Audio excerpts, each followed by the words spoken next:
Hi and welcome to the channel. Today I'm going to be showing you how to make this really quick and simple timeline in Word. Now you can make as many of these options as you like, but I'm going to show you only 4 because by the time I've shown you that you'll be able to customize as many as you like. So let's open a new document, and the first thing I need to do is just to change the orientation of this page. So just go up to Layout, Orientation, Landscape. So next we're going to go up to Insert, we're going to go to a text box, click and draw out a text box. Don't worry too much about the sizing. And then in the Shape Format tab we're going to go over here, and the height of this is going to be 8.2 and the width of it will be 5.5 and press enter. If I deselect, we've been left with a box with this borderline and no text. So we're just going to customize the box itself. So select it, go to Shape Format, and over here go to Format Pane. Here you've got lots of different customization options. So first of all, we're going to go to the bucket and click on Fill, click on the drop down here, and I'm going to select Gradient Fill.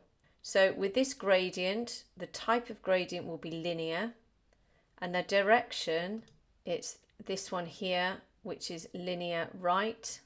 And then make sure you've got the grey selected here. So these are little markers on this sliding tool here. So make sure it's selected, go to colour, select a colour of your choice. I've just selected a light grey, but on the other one here, you must select white. So you can change them at any time. If you wanted to go red, you can see how that has affected that gradient.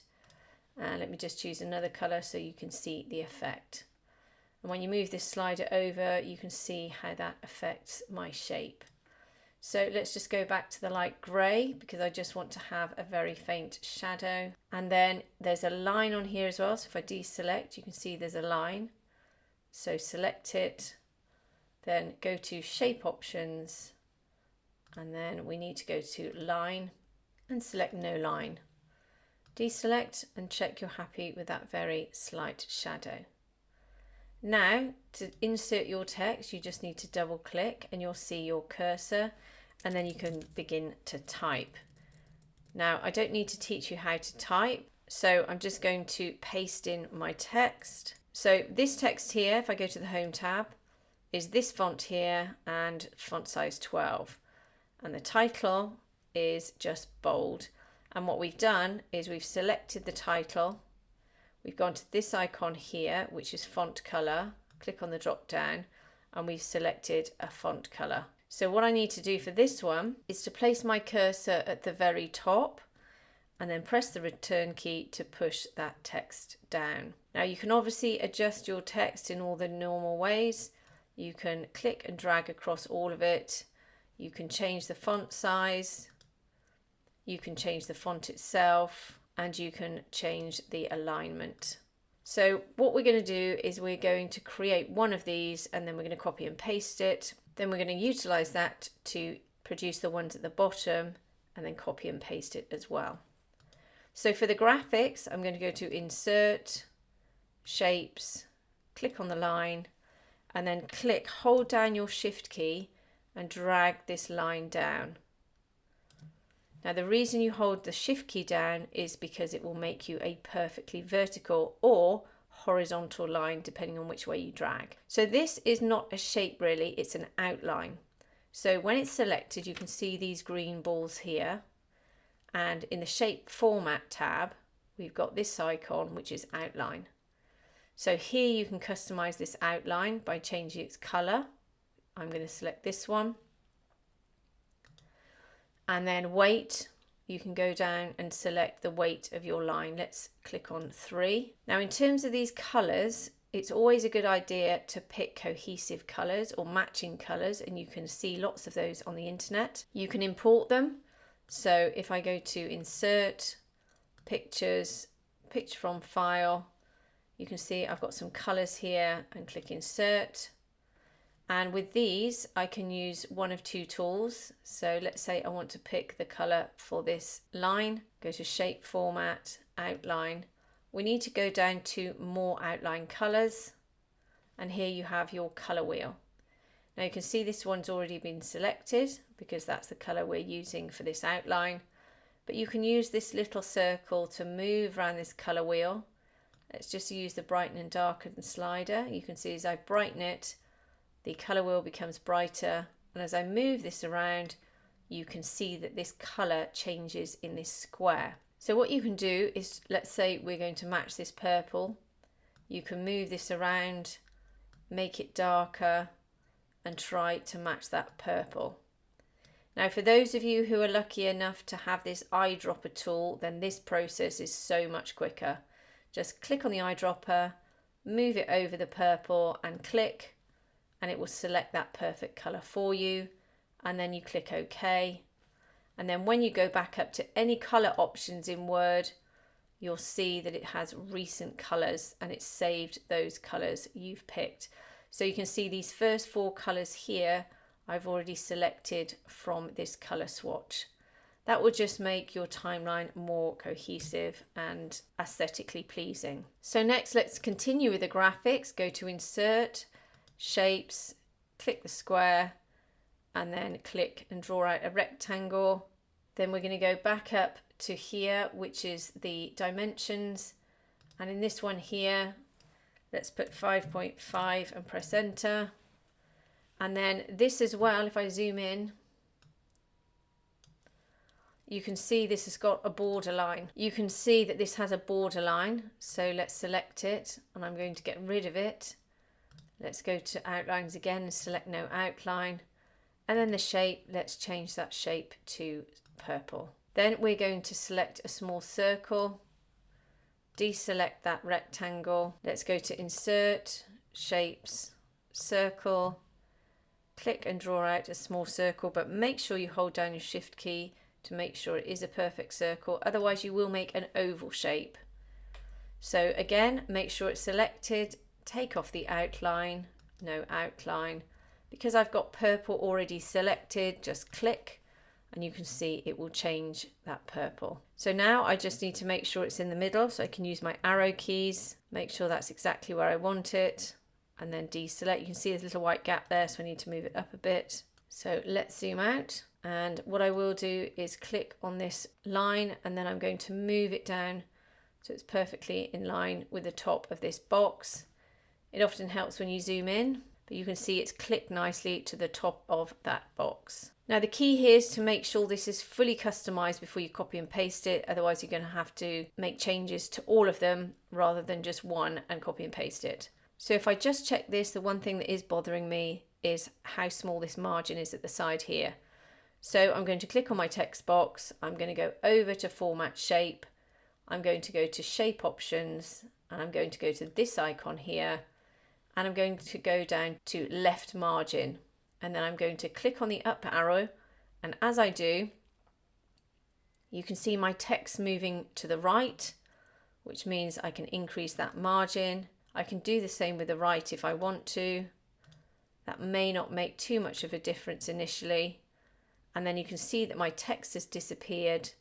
So I need to just put my cursor at the top here, press the delete key, and then you can see that text has reappeared. So now I'm perfectly happy with this design. I'm going to group it together. Select something, doesn't matter what. Go to Shape Format, go to Selection Pane. Here are all the things you've inserted into your document. So I'm going to click the top one, hold down my Shift key and click at the bottom. You can now see that everything is selected. Then you go to Group and select Group. And now this is all one group. Now this is really easy to copy and paste. I can just select it, hold down my Alt or Option key, click and drag. Then I'm going to deselect, select one of them, click and drag to make the bottom one. But I'm not going to make this one because once I've customized this one, I'm going to copy and paste it. So for this one, I'm then going to ungroup it, and then we're just going to move these items around. So I'm going to move this to the top, Then I'm going to move the line so it joins at the bottom. Then I'm going to move the ball. And then I'm going to click inside the text box next to the title, and then I'm just going to move that up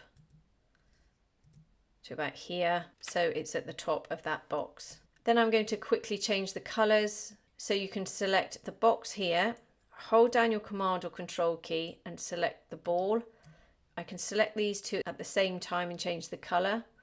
Go to Shape Fill and let's choose the next color. Then with the line, remember we've got to go to the outline, change that color, then click inside, click again, select the text, go to Home, Font Color, change the color. Then with this one, we can just go in and ungroup, deselect, reselect the box, hold down the Command or Control key to select the ball, Shape Fill, select the next color, the outline,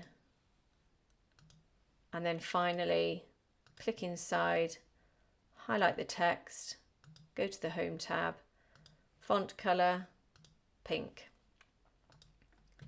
Now we need one more, which is going to look like this.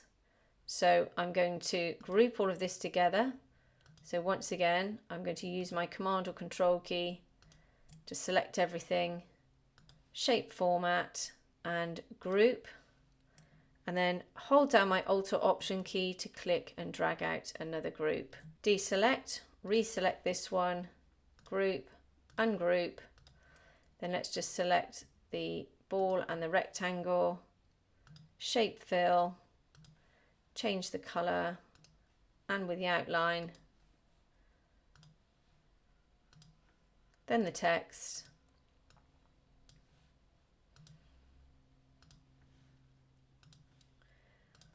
perfect.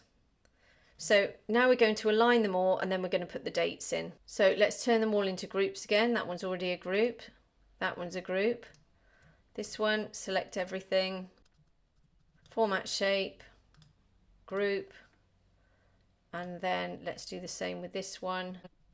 So now we want them all to be next to each other, so we can align them roughly. We can use the arrow keys. So our first issue, you can see here where the ball is behind this one here. So let's select this group here, go to bring forwards, bring to front, and then the same with this one, bring forwards, click on the drop down, bring to front, and then you can see those balls are nice and displayed. So now with these, we're going to select this one and this one, holding down that Command or Control key, align, align to top, so those two are perfectly aligned, and then these two here, align, align to top, so they're perfectly aligned, but you can just see they're slightly out of alignment with each other. So I can just use my arrow key to move them up, so they're now perfectly aligned. So before we group all of this together and put it in the middle of the document, let's put the dates in. So go to Insert, Text Box, Draw Text Box, click and draw out a text box. Let's put the date in. We can select the date, go to the Home tab, increase the font size using this tool here. We can make it bold, we can change the font, and then we're going to take the outline off of this box. So go to Shape Format, Outline, No Outline, deselect, and then we can just move this up. So if you want to make sure this is in the middle of the box, go to Home, make sure it's centered by using this icon here. Then if you want it in the center of this rectangle here, you can go to Shape Format and then ungroup the main group, deselect, then select the rectangle, hold down the Command or Control key, select this rectangle, go to Align, Align to Center, and you can see those two central boxes are aligned. Once you're happy, let's just copy and paste that using the Alt key again, and then let's just do two more. So let's change the date on this one. And then once again, we can ungroup that one, select this rectangle, and then once again, select the date, align to center. Make sure the gap here between the date and the rectangle is the same. So now you can select this one and this one, make sure those two are aligned to top, and then check you're happy with the placement. This one and this one, just make sure they're aligned to top, and deselect. Perfect. Once you're happy with it all, we now need to put it all in the middle of the page. So over here on your selection pane, if you can't see the selection pane, just click on anything and then go to selection pane here. This list will come up. So make sure you've selected the top one, hold down your shift key, select the bottom one, which will select everything. Go to group, select group, then go to align to center, align to middle. Perfect. So again, you can do this with as many of these boxes as you choose. You just have to make the font smaller and the text boxes smaller, but you can get multiples of these on a page. If you can't be bothered to do all of this and you want a copy, I will leave a link in the description below for where you can download this along with many of my other designs. So I hope that's helped you today. If it has, please like and subscribe, and have a great day.